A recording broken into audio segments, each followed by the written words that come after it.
Buying a home? Don't panic. Just listen to the rest of this podcast. Okay, I'm here with YC from SoCal Seismic Construction House Bolting. How you doing? How you doing? You're back again, man. So soon. What a nice drive to get back here. Beautiful. So today I want to go over posts and piers and beams. Oh, yeah. So posts and piers and beams are not on the perimeter of your foundation. Correct. They are inside. Would you call them partition type or? I would just call them interior. Interior. Okay, interior. Make it simple. Yeah. So a lot of homes are built post and pier with the typical raised stem wall on the perimeter. So posts and piers are holding up the beams that are holding up the floor joists. Correct. That are holding up the walls, that are holding up the roof and everything else. Depending. Yep.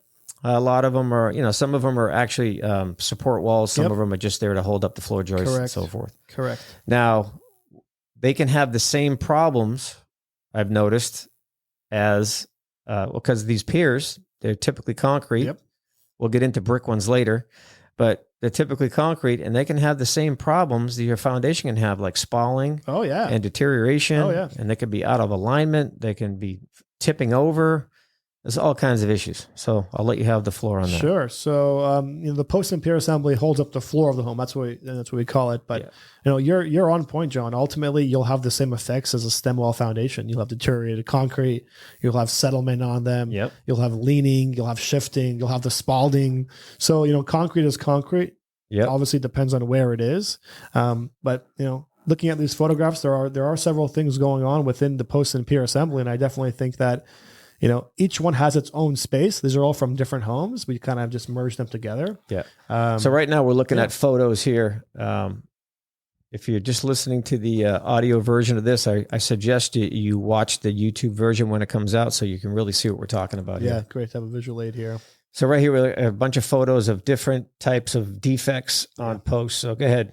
So not a problem. So if you look at the top left photograph where you can see the undermined posts and piers, this is a very, very common thing we see. Yep. And John, what would you think, caused that? Oh, the plumbers came by and trenched out to replace the 4-inch pipe or 3-inch pipe underneath the house. The main line. So the plumbers, they go ahead and undermine these without realizing that they're, supporting the post and pier assembly, which is holding up the floor of the home. So they just go in there and run the main line and undermine it, as we say. Undermined. Yeah. Yep. And that's what an undermined post and pier looks like. You shouldn't be able to seal that concrete below. No, that's the actual bottom pour. Yep. And that's a real old pier. So that's what, about 12 inches thick? Yeah. Well, the standard nowadays is 12 by 12 by 18. So it's hard to determine what the size is, but it's probably about a foot, maybe a little bit more. Yeah. Yeah. You're on point. And the one next to that, you got a big gap. Yeah, we call this the levitating Houdini one. The levitating Houdini. Yeah, so if you look at the pier, you can see it's separated from the post. But a lot of people think that the post went up. It's the opposite. The pier settled due to moisture. Mm-hmm. So once you have that separation, you can see a gap. But nowadays, when we install the posts and piers, you're not going to have it. That's right. You're strapped, so you're not moving. Nowadays, you got metal straps that have to be installed between the pier and the wood. Yep. And the wood sill plate should be pressure treated. Correct. Okay. Yep. You have leaning ones, you have shifting ones. Yep. The ones towards the bottom are more water intrusion, the two lower ones over here. You can see the water stains on the bottom. That's right. Yep. So those piers are completely saturated. Yeah. And the one on the left of that, actually, I call this the straw. See that water stain? Yeah. So that water comes up and just goes up the straw, ends up rotting out all the posts. So that, this particular house, I think I remember it was around 40 or 50 posts and piers we had to replace due to water intrusion. Wow. So it rotted out everything. And look how much leaning you have going on there. So definitely have us inspect. That's just from the leaning is just from the pier shifting. It's sinking. Yep. It's settling. It's turning as it's moving. It's really an easy fix. Yeah, it's just unfortunate, depending on how many you have. But again, it comes down to moisture because at the end of the day, we'll have to go ahead and fix that before. Otherwise, again, you're really trust me, I've been under many houses where I had to say, look, majority of your piers and posts need to be replaced. Yeah. Not fun. So that's a lot of work. Yep, it is a lot of work. And what would you charge for something like replacing 4 of those? It's a good question. So, the average price for a post and pier is around $400. Okay. It just depends on availability. So ultimately, depends on where they are. If they're going to be spending the entire day there, is it half a day? Sure. prices vary. How far is it from our main How office? accessible it is. Right, exactly. Accessibility. If it's an interior access, the price is a lot higher. We have to wrap. It takes about a half a day just to completely wrap the entire house to make sure there's no dust going everywhere for the prep work. Yeah. And then to actually start. And sometimes the bathroom is the areas, so most interior access points are in a closet. Usually that closet's next to a bathroom. That's the only bathroom in the house that the homeowner uses. And they work from home. So like they're constantly going in and out and like breaking that barrier. We have to wait so we don't get dust everywhere. So a lot of factors come into play, but that would be your average, price. Sure. Okay. That's good to know. Yeah. That's good. And if you look at actually this photo right here on the right here, towards the middle. Yeah. You can see that the beam is the wrong size. So this looks like it was in a post installed by maybe a handy person trying to go ahead and support the floor. But if you look at the difference between the beam is actually smaller than the post. Yeah. So it's not going to work either way. That's true. Yeah. And then you get this one on the right sitting on soil. Yeah. So this was a particular property in Hollywood Hills. And, we told them that the posts and piers weren't sitting on pressure treated wood. So that's what they did to fix them. They just came in there and put 4x4s horizontally, not realizing you have to put a pier, you have to have a footing. It was just like, I don't know what you were thinking. Yeah, most of the time I see piers under houses, they're just sitting on the dirt. Yep, right on they're top. not even dug in. So you're saying they got to be 18 inches to code, right? Average, 12 by 12 by 18. 12 by 12 by 18. Correct, yeah.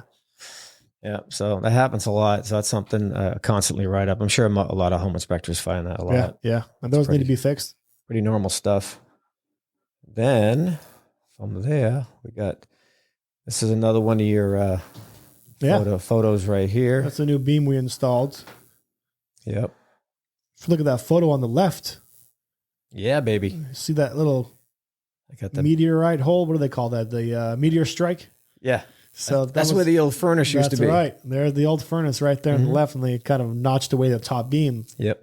They completely unsupported that by doing, the notching. So we have to put a new beam in, new posts in to support the floor of the home. So that's completely damaged. That's completely gone. There's no way we're going to fix that. And that's your work on the right? Correct. So that's our new beam, our new post. That's pretty sexy, man. Yeah. Our guys are very OCD. So everything is down pat. That's awesome. Yeah. And they take pride in their work. And if you look, you can see everything is strapped. Everything is bolted down. If you think about it, a lot of inspectors think that all the posts and piers have to be T-strapped.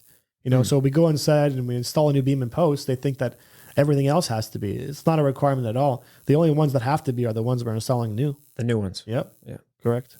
And remember, if the perimeter is secure, then why would the middle move? Oh, why would it move? Yeah, it wouldn't. Think about it. The perimeter is secure. Yeah. You're bolted and braced around the perimeter. Right. Why would the posts and piers all of a sudden just start moving?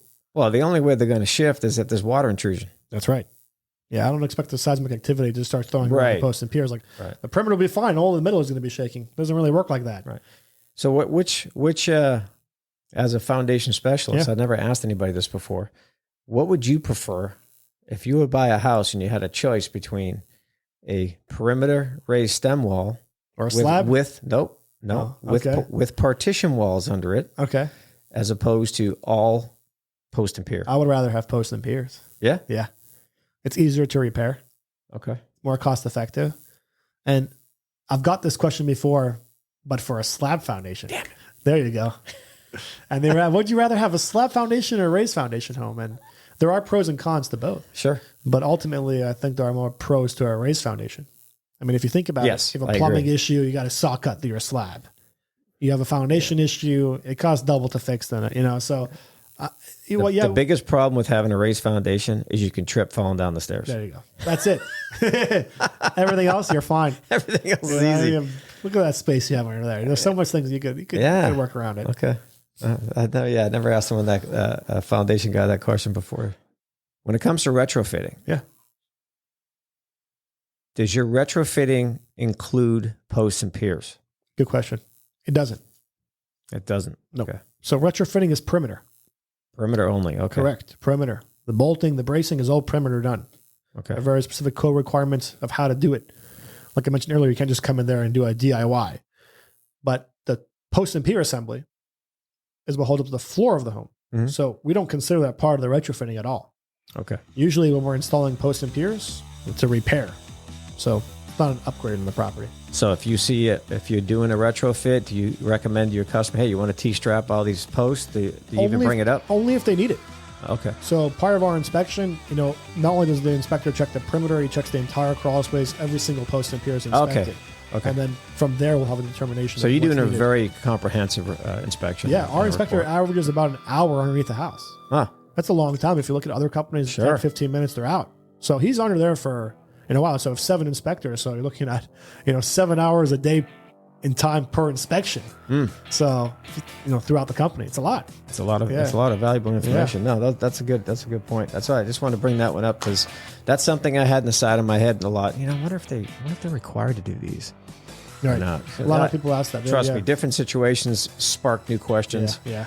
Every day is more questions than answers right. sometimes. It's like, who would I call now?